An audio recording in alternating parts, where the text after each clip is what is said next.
Welcome to the Album Nerds Podcast with your hosts, Don and Dude. Welcome back to California. That was horrible. So is that. That was worse. All right, so this is the Album Nerds Podcast. I'm Dude. I got Don with me. We're still in California on our Bands Across America trip, hitting the northern portion. Are you ready?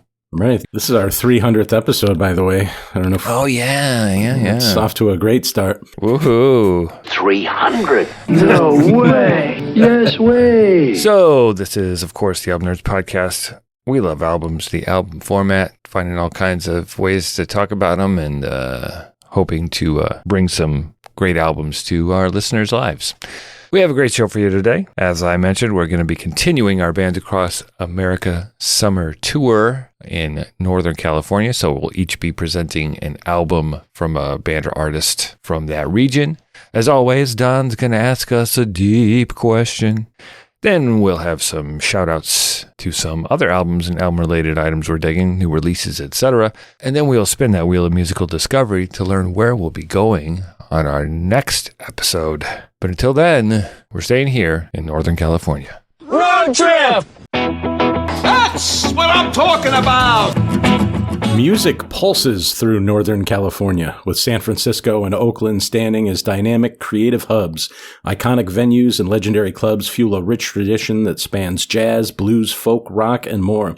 The region is home to striking landmarks like the majestic Golden Gate Bridge, the ancient groves of Redwood National and State Parks, and the mysterious coastal beauty of Point Reyes. History comes alive here, from Native American heritage to the Spanish missions and the gold rush, which transformed the area and helped shape California as we know it today.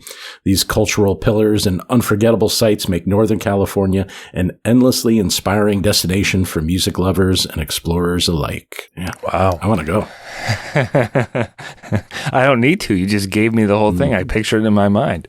Beautiful. Just need some Napa Valley wine to get the full experience. Hopefully some kind of microbrew instead. But yes, Northern California. I mean, I think people often think of San Francisco. That's what I think of, and which unfortunately makes me think of Full House. But anyway, so many bands and artists from Northern California of note. Jefferson Airplane, Santana, Sly and the Family Stone, Creedence Clearwater Revival, some of the classic rock mentions there. Green Day, Faith No More. Faith No More, I really wanted to do one of their records, but someday. Someday for sure. The Doobie Brothers, Blue Cheer, kind of the potential architects of what became heavy metal. Yeah. But for punk, we got the Dead Kennedys, and then bands like the County Crows and artists like Tom Waits and Linda Perry. But Don, you put this list together. We have Too Short, influential Oakland rapper, Digital Underground, great album Sex Packets from 1990, I believe. My name is Humpty. Sorry, is that it? That's the guy. Yeah. That's the one. Humpty Hump. The Humpty Dance is your chance to do the hump. But you forgot someone very important. Uh-oh. From the hip-hop world, Mr. MC Hammer. Oh, I didn't realize Oakland, that. California. Can't touch this. Can't touch this. Please, Hammer, don't hurt him. I mean, come on, man. Too legit to quit. Of course. Got to pray just to make it today. All right. So with all those being said, we did find some interesting picks. We've got the albums queued up. The tank is full, and we got Northern California ahead of us. So let's roll out with our cha-cha-cha choices. You choose me?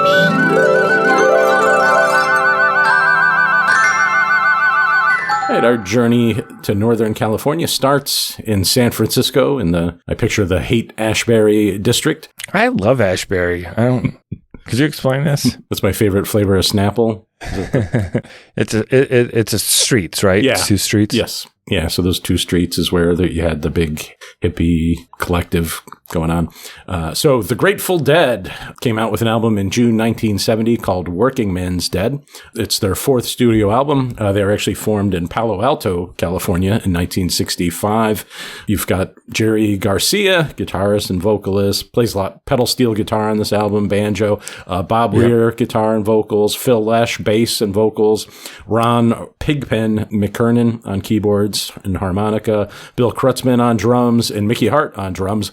And And they also have the Robert Hunter guy who writes all the lyrics. Very interesting. But doesn't, appear with the band on stage or anything like that. Although he has some musical talent, apparently. So I don't know why he wasn't like an official musician in the band. Maybe he just didn't want to be. Yeah, could be. Kind of like Bernie Taupin, he didn't want to be out on the stage. So this is a pretty big shift in style for the Grateful Dead. They had been very electric and psychedelic and experimental. And on this album, they moved towards kind of Americana, like folk and country and blues traditions.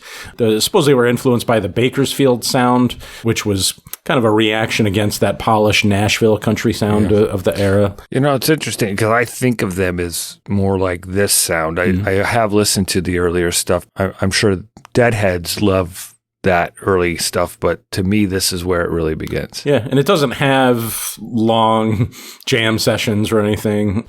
Well, let's get started with the record. The opening cut is Uncle John's Band. Come here, Uncle John's Band, playing to the tide. Come with me or go on. So Uncle John's Band, like most of the record, was co-written by Jerry Garcia and Robert Hunter. Jerry Garcia writing the music, of course, and Robert Hunter with the lyrics. You know what sucks? What? Ben and Jerry's. I can't hear Jerry Garcia's name without thinking of Cherry Garcia. Yeah. It's kind of odd how much an ice cream flavor can twist your perception of a person and their name. He's the only one that got a flavor from the Dead, I think, right? Yeah, I don't think there was any pig pen mania or anything like that. Seems like something you could do quite easily. Yeah, probably. All right, so the melody of Uncle John's Band was supposedly inspired by Eastern European folk music, particularly from Bulgaria and Macedonia. I don't know. Garcia was listening to that stuff for some reason and, found some melody and really wanted to incorporate it into a song. The lyrics, reflect themes of kindness and community and time's passage. The identity of Uncle John is kind of debated. I always assumed it was like, John the Apostle or something. But yeah, I thought it was maybe a religious kind of thing. I guess I never went that deep with it. Some people think it's about Jerry Garcia himself or the blues musician John Hurt. I read something about that. Some people see it maybe as like some spiritual guide or death. Mm-hmm. I don't know. I think people maybe try too hard sometimes. I mean, a lot of these folks are probably floating in some smoky clouds of some kind, so the thoughts do become a little more interesting. That could be the case. So you have pedal steel guitar by Garcia here, but I think probably the star of the song is just the harmonies, particularly those really tight, close harmonies, which were after some coaching. Yes, some coaching by Crosby, Stills, and Nash. Yeah, I mean, we talked about that a little bit in our last episode when we talked about it, Crosby, Stills, Nash and Young album, how Jerry's on that and that he was working with them on learning to capture this harmony sound, especially if they wanted to move in this direction, this Americana rock direction.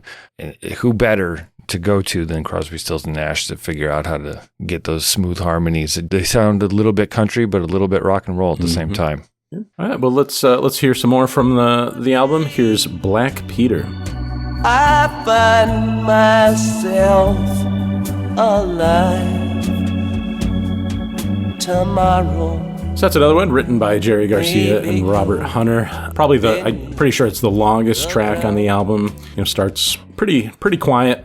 So it was originally conceived by Hunter as a brisk up-tempo piece, similar to Doug Kershaw's Louisiana Man, but Garcia turned it into a slower, more mournful arrangement. Yeah, this one actually does deal with death. So it's the first person narrative of a dying man on his deathbed. Kind of reminds me of what follows on the next album, American Beauty. There's Broke Down Palace, which is also somebody on their deathbed. So definitely something that Hunter was fascinated with. Apparently, not surprisingly, inspired by an LSD trip he had, where he kind of saw visions of his death. Neat. So just the title of Black Peter, sort of ambiguous. It could be based on a Sherlock Holmes story. Cool. Also, there's a card game called Black Peter, I guess. Apparently, St. Nicholas. Have you ever heard this? St. Nicholas kind of had like a black companion. No. That was, I don't know. Like Crockett and Tubbs? It was like now Nice. I think they eliminated it because it was kind of racist or something. I thought you were going with some kind of Krampus vibe there. It could be. I'm not sure. I choose to believe that it's Sherlock Holmes because that serves my interests. Mm-hmm. So one of the deeper cuts on the album, but I like it. I think just because it seems kind of epic. Well, I think it stays true to the Grateful Dead and who they are as just musicians and artists. None of these songs, and this one in particular, especially when they're kind of like up for a lot of discussion, now that's the mark of a band creating in new ways. So yeah, I dig it. Their previous albums, I think, going for a psychedelic sound, they wasted a lot of time in the studio just doing random experimentation and stuff. This album they cranked out in like 9 days. Yeah, psychedelia, it doesn't have a lot of room for allegory and lyrical content and all that stuff. Yeah. But there's, really solid songwriting here, and these are songs, not just jam sessions and experiments. All right. Well, was there a cut from the album you wanted to discuss? All right. So I went with Pigpen's "Easy Win." And the river keeps a talking, but you never hear a word it say. So this one was led by Ron Pigpen McKernan. Earthy and gritty, stands apart from the folkier cuts, bluesy, roadhouse stomp kind of thing. Doorsy, one could say. I mean, although they were just being bluesy too. But the delivery has kind of a bit of a Jim Morrison feel to it, to me. Definitely. Because of the baritone, I think, leans there. So that's Pigpen doing the vocals. I guess he later called it his anthem from the Workingman's Dead era. I read that as a songwriting analyst named David Dobb described it as capturing the unremarkable yet meaningful everyday, which is a hallmark of the Dead's lyrical ethos. I thought that was that's kind of what it is. It's sort of just this, maybe it's the easy wind just kind of taking you through your day, and like the line, I've been balling that jack and drinking my wine, It's kind of like the Dead put down the bongs and went to a bar. Yeah.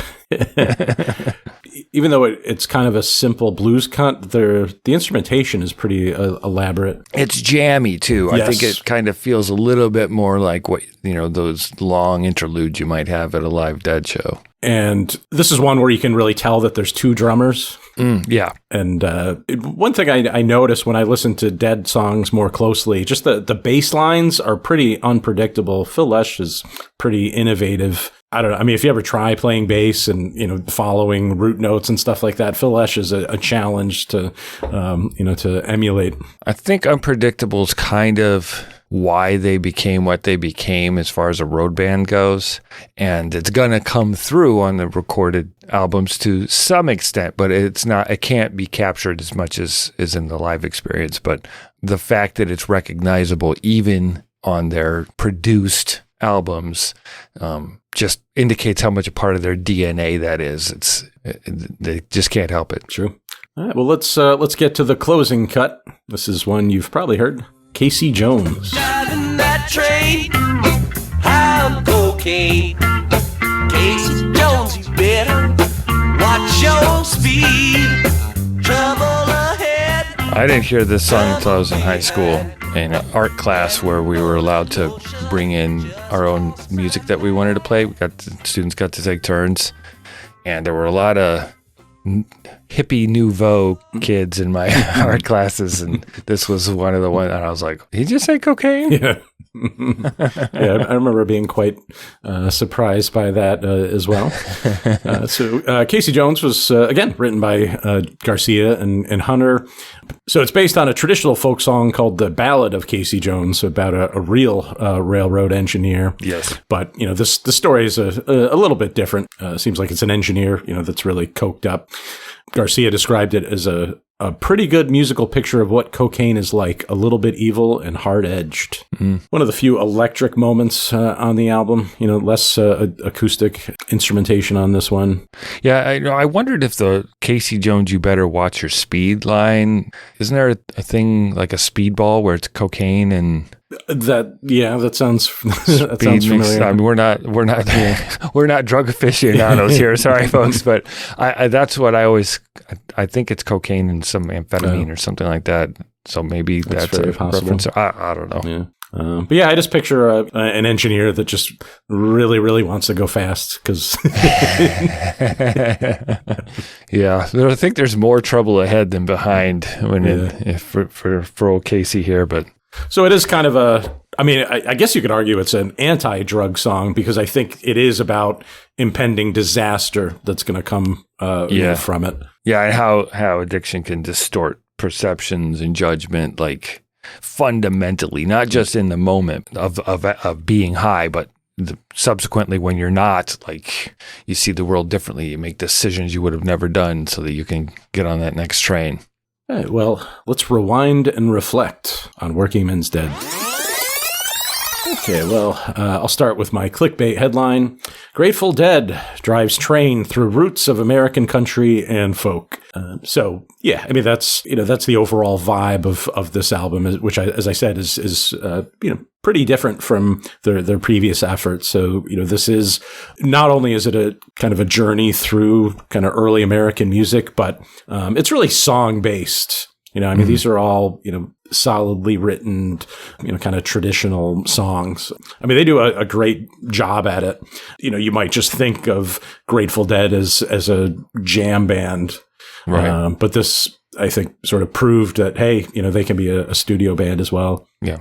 So my clickbait headline to describe the album: Grateful Dead ditch San Francisco acid trips for Sonoma twang. Still trippy, but with roots. It feels more rooted in reality and in life than psychedelic music. Psychedelic is like, hey, drug trip. Yeah. This is a way to get poetic and philosophize about those experiences. Very California, and those harmonies create a laid-back, rootsy vibe that gives it a warmer, more human feel, and I like it. Okay, so as far as killer to filler, I mean, I say this a lot, but I think it's all killer. I particularly like the tracks, High Time and Dire Wolf. I always like. It reminds me of Game of Thrones because the Dire Wolves. Yeah, that kind of folk tale, but still has like barroom harmonies and They're so good at that. Like, feel like you're in a saloon playing cards or something. And even Cumberland Blues is a fun one as well. Yeah, I agree on those. Filler wise, New Speedway Boogie was solid, but a little less impactful. Maybe because of the Altamont context, It felt like the music felt darker, not just lyric. Like I'm okay with dark lyrics with that kind of light folksy thing they were doing here, but it's just like maybe a penny on the track. It didn't ruin anything or anything. It just looked, ka-chunk. Yeah. So the production, which surprises me really that it wasn't the band producing it. It was Bob Matthews and Betty Cantor. Yep. What were your thoughts on how they handled the sound here? I think it's great. I mean, I love this version of the Dead, and it really focuses on the acoustic instrumentation. You can really hear the pedal steel and the banjo and stuff like that. And then, I mean, they do a great job with the harmonies. Yep. The producers really tried to create a relaxed in studio environment, which comes out in the sound, I think. It's one of those albums where if you've got it up at just the right volume, it feels like the band's playing in your living room. That's true. And I chalk that up not only to the talent of the band, but the production. They nailed it, feeling like a living, breathing performance. I dig it. Yeah. So, and as far as replay value, I mean, I can always listen to this one, and I will. It's my favorite Dead studio album for sure. And like I said, I don't really listen to all the bootlegs and all that stuff. I tend to listen to studio albums, and this is my favorite. Again, it just kind of It's like an onion. Just keep peeling back those stinky layers and you find more. And as far as the legacy goes, I already mentioned, I think this established them as a studio act, not just a live band. I mean, these are the songs that would be played on a classic rock station. It's the songs that, people like you and I heard in middle school and high school. And they didn't really have those on previous albums. It marked that shift, like we talked about, from trippy experimentation to thoughtful American songwriting and that kind of country rock sound, CSNY, Jackson Browne, Wilco even later on. Sure. And became a cultural landmark for that post-'60s musical era that we talked about with Crosby, Stills, Nash & Young as well. But this is one of those pillars, I think, of that time period. Yeah. I mean, I think this kind of fits, what I perceive Northern California to be. It's urban, but it kind of has this kind of folky, rustic vibe. Even down home, which doesn't really usually fit in California, but a down home feel. Yeah, definitely. Well, Workingman's Dead stands as a turning point for the Grateful Dead, where psychedelic experimentation gave way to grounded songwriting, rich harmonies, and a distinctly Northern California take on American roots music. Check it out. Excuse me. I'd like to ask you a few questions. It's time again for Deep Questions by Don. The Grateful Dead are cultural treasures from San Francisco. We're going to talk about another band shortly that's a cultural treasure from the area. But what about outside of music? Anything from Northern California that we should be grateful for? All right. So, there's a lot. And we mentioned a lot of bands and artists at the top. Alcatraz, I often think about with that area and its lore and, an island prison and they escape from Alcatraz and stuff. It's just cool. Yeah. I bet it's very haunted. Yeah. And of course I did mention the show Full House, which as much as I didn't really enjoy it or watch it, but my sister had it on all the time. Yeah. It infiltrates my brain. How rude. What about you, man? Well, I found out that the first jukebox was introduced in San Francisco, a place called Palais Royale Saloon in 1889 by Louis Glass and William Arnold. I went to a bar called the Palais Royale in upstate New York. They had jukeboxes. Did they? Unrelated, I'm sure. Right. And I also discovered another important invention came from that area. In Oakland in 1905, an 11-year-old boy, Francis William Epperson, basically accidentally invented the popsicle. Me want food! He was messing around with like powder and sugar. Powder? Like powdered... Kool-Aid? Yeah, like powdered flavoring. He was mixing it with water and then kind of went to bed and temperature dropped and then I guess he had a stirring stick in it and boom, you have the popsicle. Don and his food. I forget rice-a-roni too. There you go. San Francisco treat. I don't know if it's true. Right. Might just be a tagline. Well, what's your favorite thing from Northern California? Let us know on our social media like Instagram and Facebook at Album Nerds.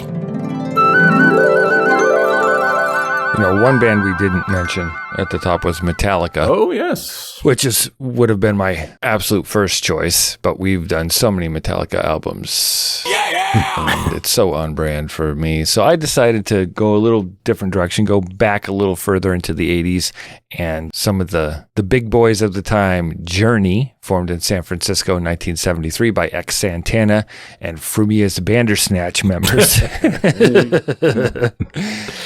As initially a jazz fusion group led by ex-Santana members Neil Schon and Greg Rowley. By the late 70s, they had embraced that more radio-friendly arena rock sound. And then Steve Perry's vocals came in. He wasn't the original vocalist. By the early 80s, Jonathan Cain joined as keyboardist and songwriter, and then they became arena rock royalty. Oh, yeah. Frontiers, the album we're going to talk about today, from 1983, followed the monster success of Escape, which was the one with Don't Stop Believin' and Open Arms. But for me, that was just a little too safe, a little too one note. And after that big success, they kind of went experimental. Expectations were high. The album Frontiers, released February 1983, did reach number 2 on the Billboard 200, stopped only by Michael Jackson's Thriller, which was still at the top of the charts. Lots of albums were stopped by Michael Jackson's Thriller. Yes. Musically, Frontiers leaned into the synthesizers and cinematic feels, kind of straddling AOR, that's adult-oriented rock, power ballads, and hard rock. Why don't we kick it off with the opening cut, Separate Ways, Worlds Apart.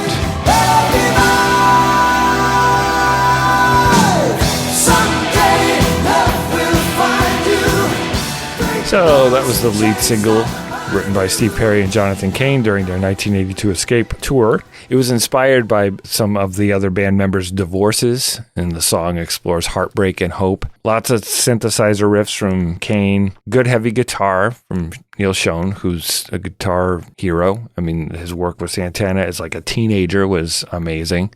So it was cool to hear that get a little more front and center. So, lines like, someday love will find you, break those chains that bind you, you know I still love you, conveyed the enduring devotion. So even when there's a breakup, it doesn't mean that the great moments that happen don't matter. They do. And I like that vibe. Okay. Kind of reminds me of the album Nerds breakup, or with Andy leaving. Well, it wasn't really a breakup. No. That was a transition of life. I still love you, Andy. Yeah. So, I mean, just like with our many years with Andy on the show, even when love ends, it doesn't erase what it once meant. I've always really loved this song. Just that driving rhythm, and then just the way the vocals go with it. I don't know what you call that, but it's really great arrangement. Yeah, it's unique, I think. Yeah, Steve Perry's voice is at its peak here and can just do anything. It's an instrument and a voice at the same time. Yes, kind of an iconic video. I just remember them standing and edging closer to the camera as the... And then I liked it when they were playing their air instruments, including the keyboard, which is endlessly goofy looking. And then the clenched fists of, that kind of power. I'm going to sing a powerful note now. Yeah, and the head turn. Yes. I think part of the reason that song probably resonated with us is MTV generation stuff. So 1981 was the previous album. They're now going into this MTV era, making these kind of more visually stimulating videos. The sound is a little more 1983, kind of answers to some of that more hard rock that's coming in with bands like Van Halen, and it's pop, but it's harder. And I think playing around with those sounds on this record. So speaking of harder sounds, I'll get into another track. This one is hotly debated as to whether it belongs here or not, but I think it's cool. It's called Backtalk.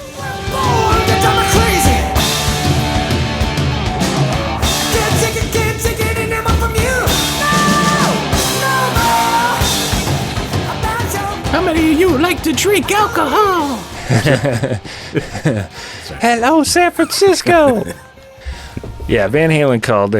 They want their drum toms back. Oh, yeah. It's the 8th track on the album, late edition, co-written by Steve Perry, Jonathan Cain, and Steve Smith. Musically, it's a departure. It's aggressive. It's got that Van Halen-esque riffing, tribal drum patterns. That's why Smith got a songwriting credit. But there's some polarized reactions. I see it for its raw energy. Neil Schon, I guess, considered it one of the album's weaker tracks and later expressed regret about recording it. But I like that they were dipping their toe in the harder sounds of the time. And Neil Schon's an awesome guitarist. Why not open it up? Why not have Steve Perry play around with a more aggressive... I just love that they did it. Yeah, I like it too. I mean, that last album, with the Escape, was just so kind of saccharine. Yes, yeah. And so, I like that they let loose here. I mean, I guess I get why some people are, don't love it, because actually there's a couple extra tracks from this era. So like Ask the Lonely ended up on a soundtrack, and Only the Young, I think, was on Vision Quest. I mean, those were pretty big songs, and they, I guess, were originally supposed to be on this. Yeah, but I mean, they found a new home. They got out there. Yeah. They were big songs, and they still got to do something different here, which is why I picked this album specifically. It's not boring. I mean, their full albums, from me, get a little dry. I love Steve Perry's voice. I love the hits. Mostly, I guess I would say Journey Greatest Hits is your best way to go. But if you want a fun, nuanced, goofy, experimental album experience from Journey, and you get some big hits too, this is the one for me. I agree. So, Don, there's a lot of fun tracks, off-kilter things like I picked. What do you want to talk about? Well, I thought it was important to, kind of talk about the big sort of power ballad. This is Faithfully.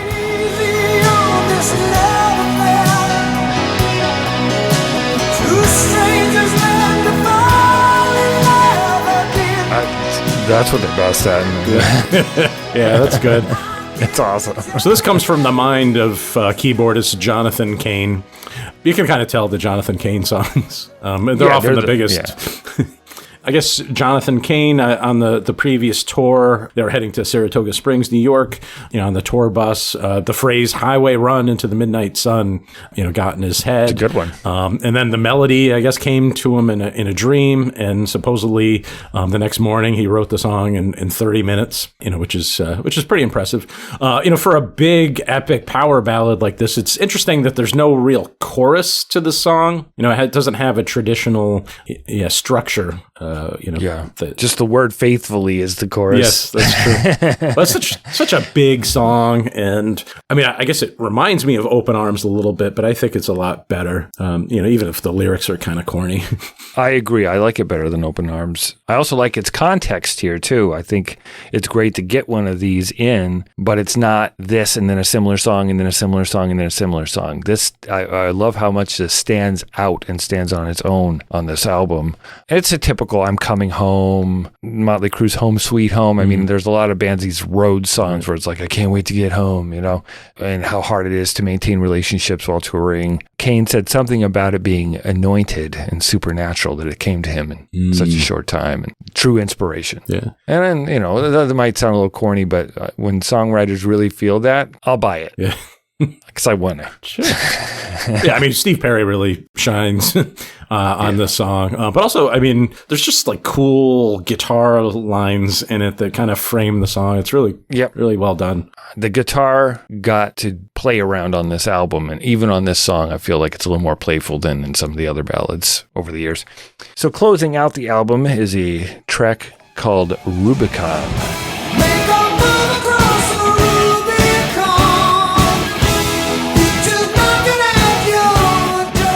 Here we get a little bit more of that sort of soft prog, I want to call it, sort of the keyboard sound. Yeah. This is about a Rubik's Cube convention. Yes, the Rubicon. Man, that would be quite a convention.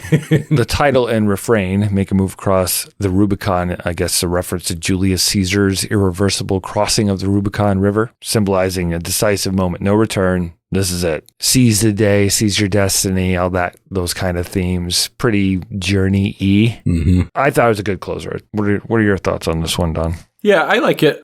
I guess I thought, when I was listening to the album the first time, I thought Frontiers was the final track, and I thought it kind of worked as the final track. But this is a good song. It's another one that kind of rocks and sort of reflects the vibe of the whole album.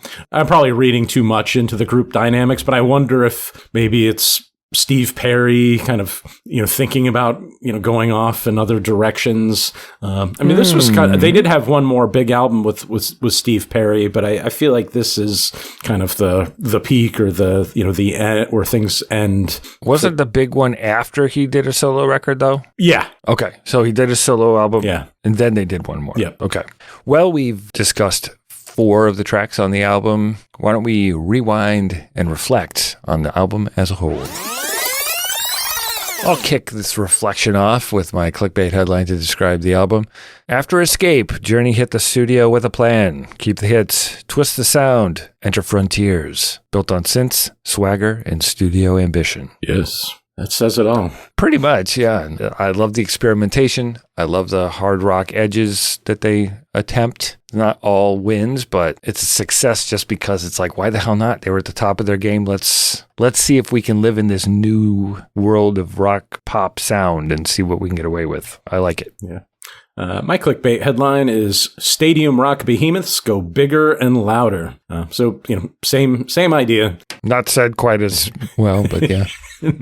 But they were, a gigantic rock band at the time. And yeah, I think they struck the balance of creating hits, but pushing it, a little louder. I mean, it's experimental, not as experimental as some of their, really early stuff. Right. But yeah, they didn't just keep doing what they do, which I always respect.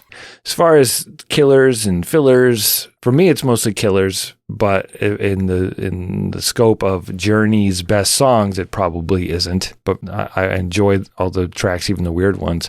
Edge of the Blade, another hard rock one. Top 3 on the album for me. Yeah, I like how that comes right out of Faithfully, or starts off side B, I think, with with just a real rock edge. Another good ballad on here, Send Her My Love, which is a little less large than Faithfully, but I think it's sweet and it works. Nice, clean vocal delivery. Doesn't get all frazzled. And like you said, Frontiers. I like the proggy vibe on that one. I like the vocal layering, the rhythm patterns. It's interesting. What about you? I love Chain Reaction. I think that's a great one. Great track. Yeah, I mean, there aren't really any duds. I didn't love Rubicon. Okay. Initially, I think just because I thought Frontiers made a better closer. But the more I listen to Rubicon, the more I get it and like it. Troubled Child. That's kind of on my list of least favorite, but doesn't mean it's filler. Yeah. I guess. Exactly. And these albums at this era are short enough that it's hard to really it's got to be egregious to be filler when you've got 30, 40-minute records.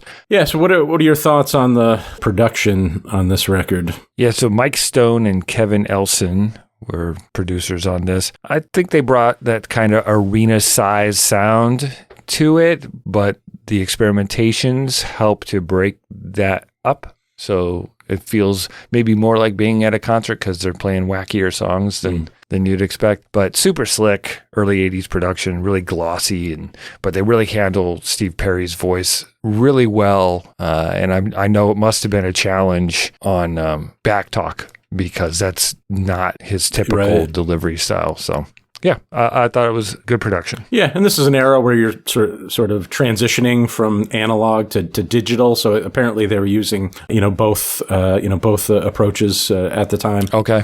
Yeah, I mean, for a harder record, it is still very clean and radio friendly. It's not muddy at all. Yeah, I mean, it's exactly what it should be. Agreed. Replayability, definitely, especially for fans of album-oriented rock. The heavy tracks have surprising muscle here and there, little flexes. The ballads have aged well, which is something.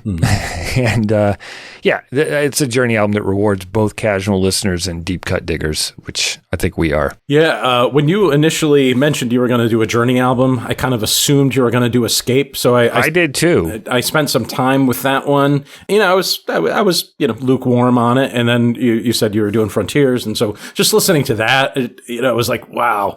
This is just so much better. I don't know, just more of a pulse. More interesting. And it's a better album, and I'm surprised because I'm not sure that. I don't think that's the general consensus. Yeah. But I agree. I haven't listened to like the really early, post Santana stuff, but as far as like the classic era Journey, this is the album I'd go to. Me too. This would be my recommendation for anyone. It's got a little bit of everything. That's the key, is a couple of songs that they'll recognize and be comfortable with to start.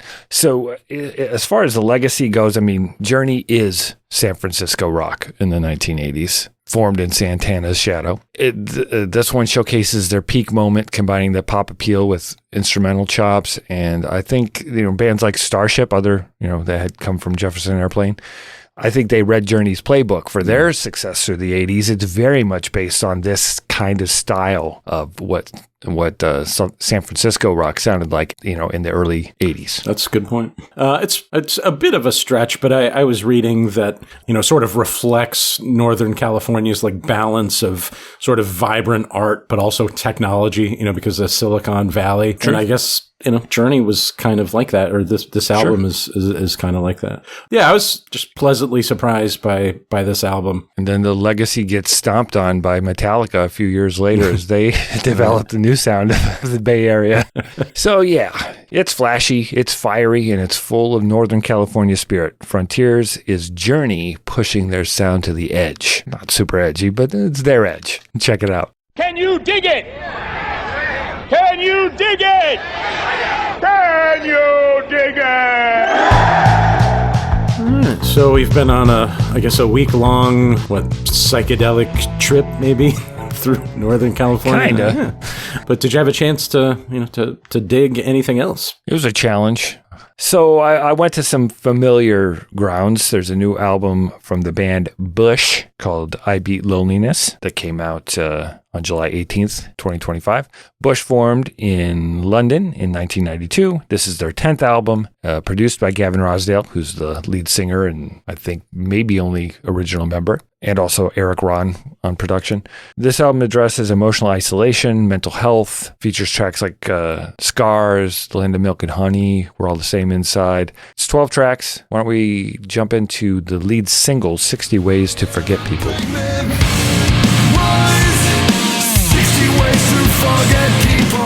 A little more ethereal sounding, like it's not the grungy stuff they were doing in the 90s. It definitely is modern sounding, but still pretty heavy hitting and but synthy, and it's interesting. I'm glad to see Bush and Gavin Rossdale still developing, and he sounds grown up.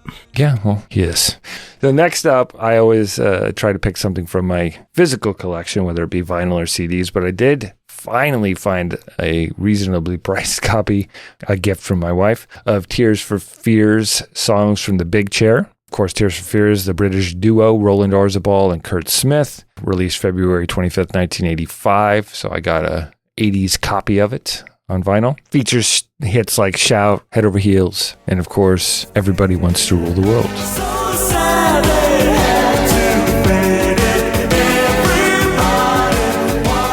So this really captured the mid-'80s anxieties, Cold War era, but kind of redefined synth pop rock at the time as well. One of my favorites of the era. Yeah. I mean, I liked it at the time. And then, as I really got into more new wave and stuff, I kind of forgot about them. But like in the last 20 years or so, I've spent a lot of time with this album, and it's really a classic. I'm just so happy to have a vinyl copy. Finally. What about you, Don? What you digging on? Well, I've been, playing around with my Pandora, setting it on like discovery mode. Pandora. I'm still that guy. Still exists. Yes, okay. Yep. They get my $5.99 every month. Nice. Yeah, I was just on my MySpace page looking at some music too. Well, you should look up Limberlost, which is a Seattle-based rock band. They have a new album called Beautiful Scars. It actually features two female vocalists, Brittany Lauren and Sammy Gorham. Apparently, they're kind of classically trained. Here's a song called Alien. Not what I was expecting. It gets pretty heavy at times. Kind of. I mean, I guess because of the female voice, it reminds me a little bit of like Evanescence, but harder, more connections to, I think, traditional metal. In fact, the bass player, Steve Unger, is from Metal Church and Autograph. Oh, yeah. Autograph. Wow. Yeah. Just from that little bit, it actually kind of sounded similar to the overall sound of the Bush record. Yeah, and another band I discovered who've been around a little while is called Greet Death. They have a new album called Die in Love. It's their third full-length album. They're from Flint, Michigan, and they're kind of in a, I don't know, I've seen them described as like slowcore or shoegaze. Okay. Yeah. Well, here's a song called Country Girl.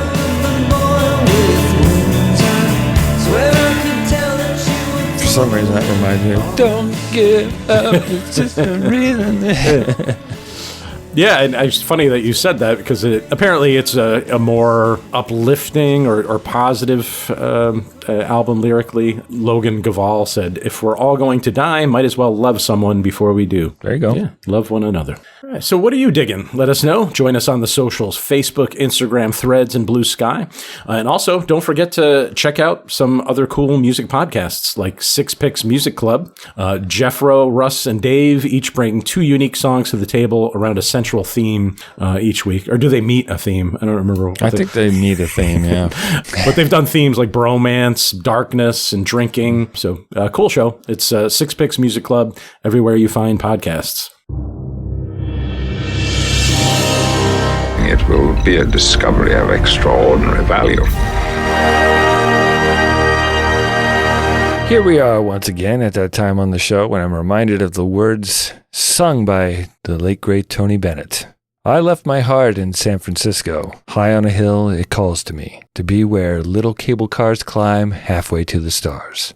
With that in mind, let's bring out the wheel of musical discovery to see what great state we'll be visiting on our next episode.